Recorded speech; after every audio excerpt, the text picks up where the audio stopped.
The village in it with a map and a plan.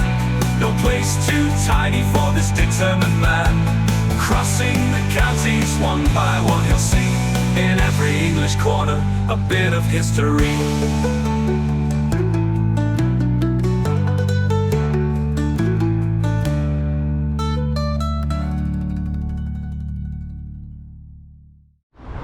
Hello folks, welcome back to Harborough in Leicestershire for the first time since 2022 in that blisteringly hot summer that we had. Thankfully the weather today is not anywhere near as warm as that. It was 40 degrees last time I was around here. So yeah, it's a bit of a different climate. Now, last weekend I introduced you to the parish of Bache, which is in Cheshire. This place has got Bache in its name, but round here you don't pronounce it as Bache, you pronounce it as Batch. This is Cotesbach.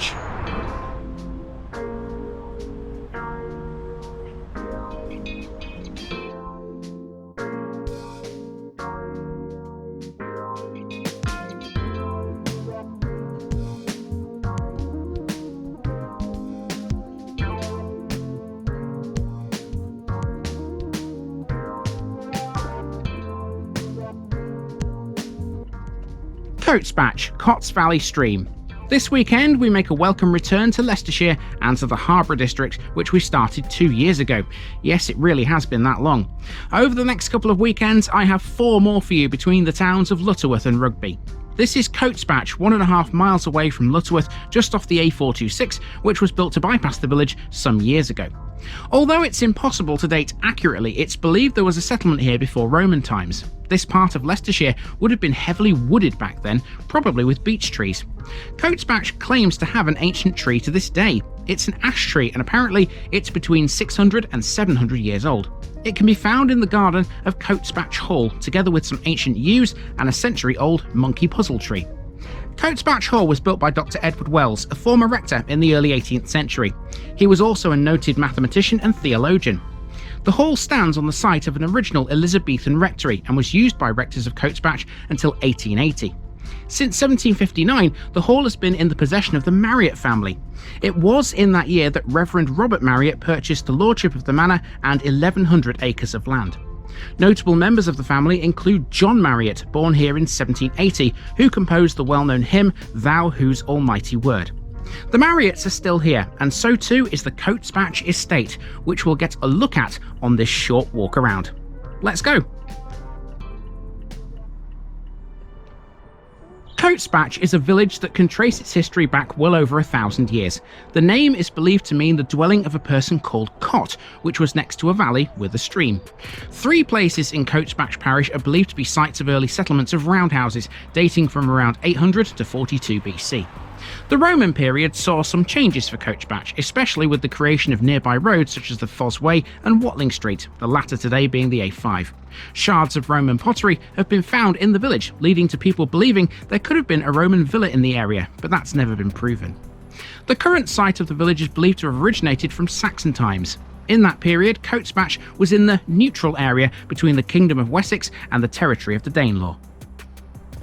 Now, many archaeological finds in the village originate from Saxon times, including brooches, a copper alloy stirrup mount, a small sword or dagger, and a shield boss.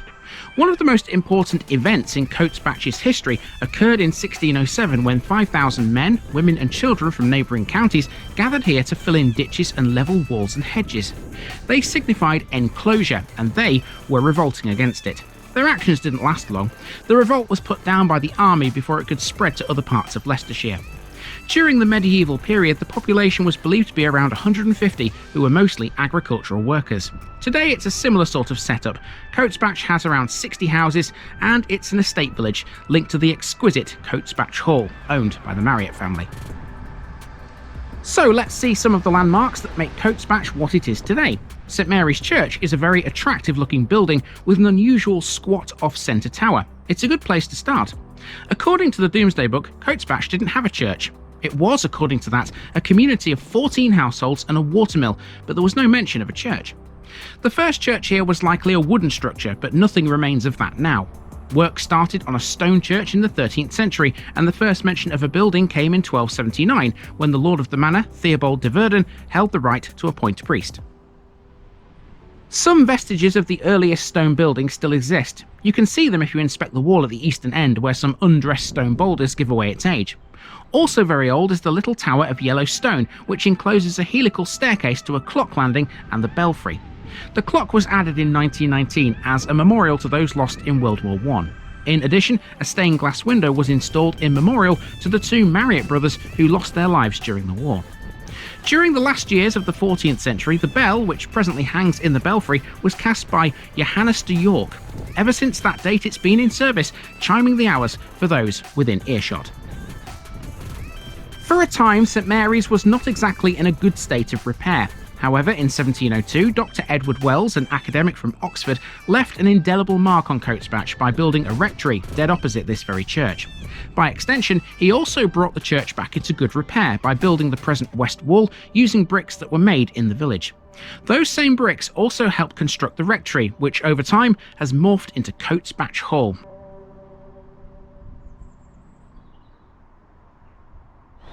Okay, the church is locked, so we can't go in and check out the interior, but from the porch what we can do is we can admire this fantastic building, which is directly opposite. That is Cotesbach Hall. Cotesbach Hall, originally the rectory, was built in 1703. It forms today part of the Cotesbach Estate, which also includes the manor, the stable yard and the schoolhouse, all really important buildings to Cotesbach village. The hall was built on land that was previously used as a farmhouse, and the rectors of the church have lived here for centuries. In 1759 the rector was Robert Marriott, and ever since the Marriott family have been tied to the property. 8 generations of the Marriotts have lived in Cotesbach, and they still do today. However, the family ties with the estate go back much further. It was well over a century earlier, in 1620, that the Cotesbach Estate was sold to the Marriotts. The history of Cotesbach village is, after all, entwined with the Cotesbach Estate, which encompassed much of the surrounding countryside and villages. Along with the hall, the estate also includes the manor. That's the oldest building on the estate, rebuilt in around 1630 by George Bennett. Perhaps the most important these days is actually the schoolhouse. Cotesbach's first school was started by Edward Wells, and it was housed in the outbuildings of the hall. Villagers were charged 1 penny per week per child in order to send their sprogs to school. By the 1870s, the schoolhouse was no longer required because another school had opened up in Lutterworth. Today, although Cotesbach no longer has a school, the schoolhouse preserves thousands of documents in its archive pertaining to the village, the estate and the area in general. It's managed by the Cotesbach Educational Trust, who have a lease on the building.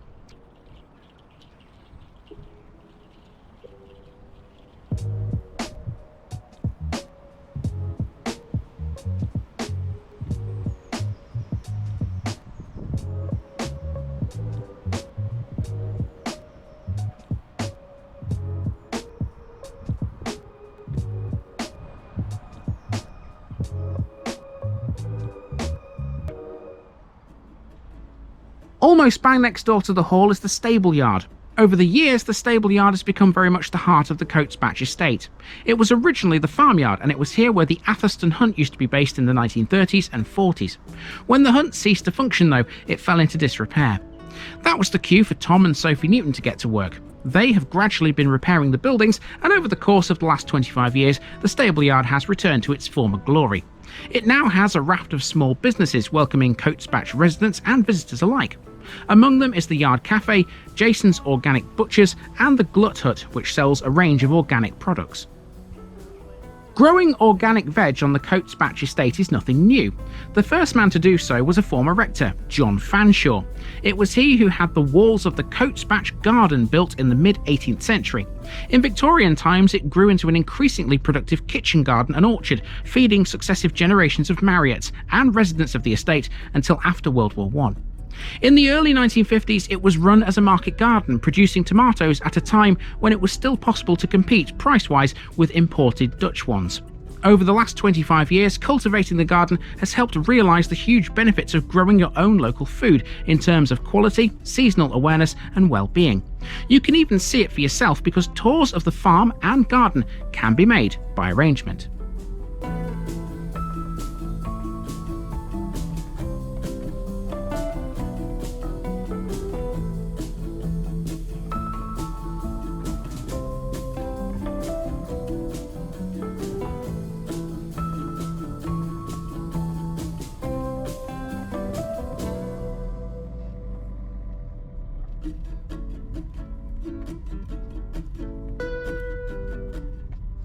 In 1607, Cotesbach saw the culmination of a spring of unrest in response to the increasing enclosure of common fields. Rioters from surrounding areas converged on the village, violently cutting and breaking hedges, filling in ditches and laying open enclosures.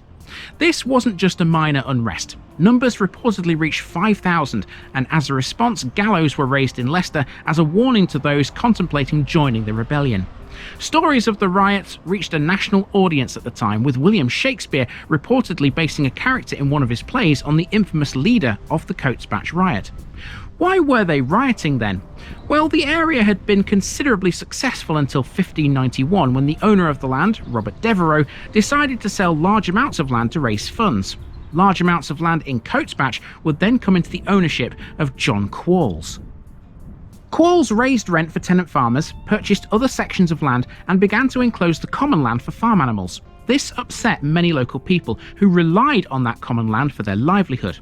A petition was taken to King James, who started an inquiry into the events, but that resulted in Qualls being given permission to enclose the land in 1603. Enclosure of the land occurred across Cotesbach and beyond. Tension peaked in 1607 when the enclosure riots occurred. By 1609, Cotesbach was a mixture of common and enclosed land. However, in 1612, the land was enclosed again, meaning the agricultural world was changed permanently.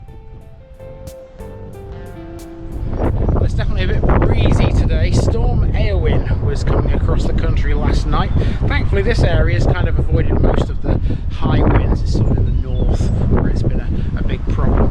But down here it seems to be a bit different. There is just the tail end of the wind blowing me along through Cotesbach. And we'll continue through Cotesbach village because there's still a few things to see before we get to the end of this one.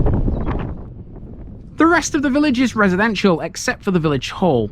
This has been recently refurbished and has excellent facilities all year round. It has a main hall which accommodates up to 75 people and parking space for 10 cars. It's also fully licensed for alcohol and music. Cotesbach lacks any other major facilities. It used to have a post office though at one time. It was a notable one too, believed to be one of the smallest, if not the smallest, in the country. It was run by Mrs. Towers, and it was literally the front porch of her house. It measured a tiny 24 square feet.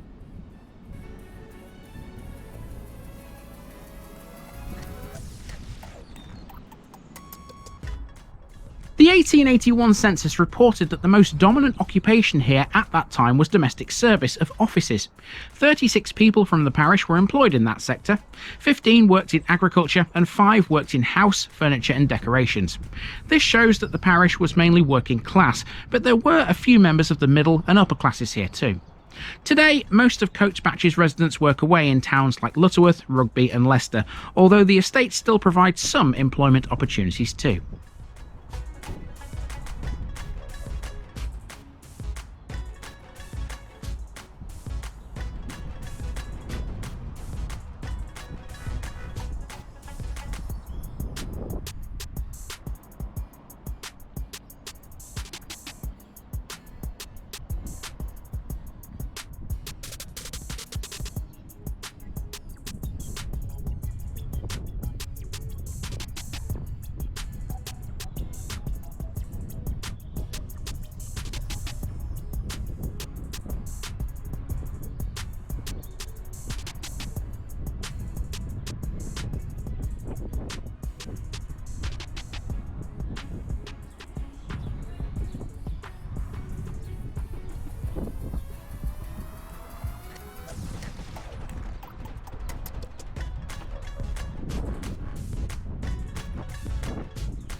So it's a simple village really, it's just a big loop off the A426, and the further around the loop you walk, the closer you get back to that road obviously, and the more modern the houses become.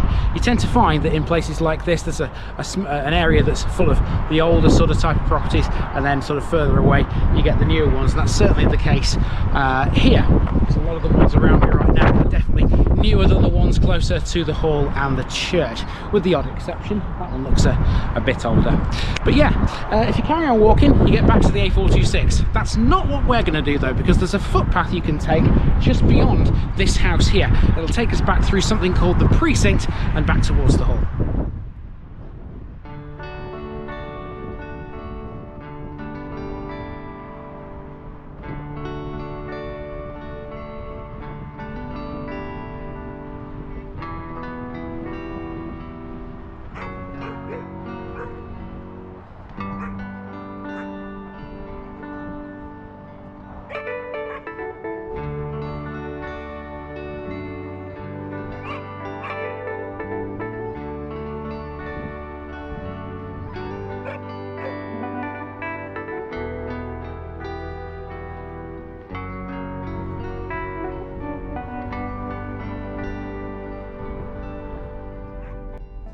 To finish with, we have a couple of things to talk about on the road to the south of the village, the A426, which is the modern bypass which keeps Cotesbach a quiet, unintrusive type of village. On it there's a garden centre named the Garden Barn. This is a family-run independent home and garden store and coffee shop, established in 2002. It prides itself on sourcing unique and fun items for the home and garden, which are lovingly curated in the barn at Town End Farm. The building was originally a milking parlour and cattle barn for the family dairy farm, and it still retains many of the original agricultural elements and charm, with the addition of a few log burners and a cafe bar. And now we're off up the A426 to get to our next one. You can use a little lane near the garden centre to do so actually, but it's not advisable because it runs through a quarry. It's much better to go round. See you there tomorrow.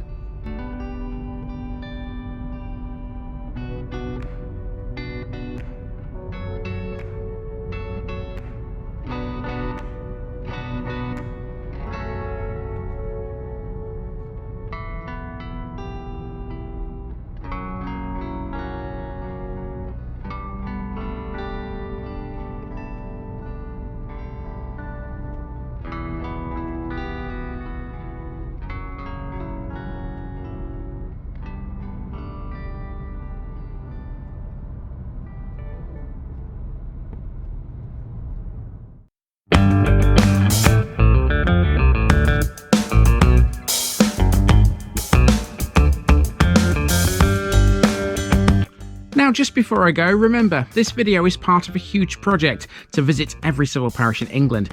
That's more than 10,000. These routes are pre-planned, and due to time constraints, I can't cover every detail or walk down every street. Please don't complain if this video missed something out. I pronounce names how I choose to. I am very aware that local dialect may vary, and I don't take kindly to criticism about this. You've been warned. It's impossible to know everything too. If this video was terrible, make your own. If you're a regular watcher of The Village Idiot, you're not the only one. If you've got a small business, why not use my videos to advertise it? Leave a comment below if you're interested. And finally, thanks for watching this episode, everybody. Give us a like and a subscribe if you've enjoyed this episode, and share it with your friends and relatives. It all helps to keep this mission going. Until next time, I've been Andy, also known as The Village Idiot, and I'm out.